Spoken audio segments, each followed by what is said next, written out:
Hindi lang po ang Pangulo ang may insertion sa budget.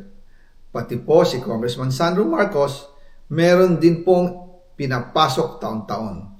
Noong 2023, may 9.636 billion pesos.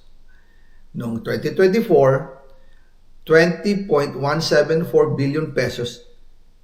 At nitong 2025, 21.127 billion pesos. Lahat-lahat, ang kabuuan ay 50.938 billion pesos. At bawat taon po, sa tuwing dumarating ang BICAM budget process, lagi po may utos si Congressman Sandro na ipasok ang mga proyekto niya. Nalaman ko na lang sa mga contractor na galit siya sa akin noong pinag-uusapan na ang 2025 GAA budget.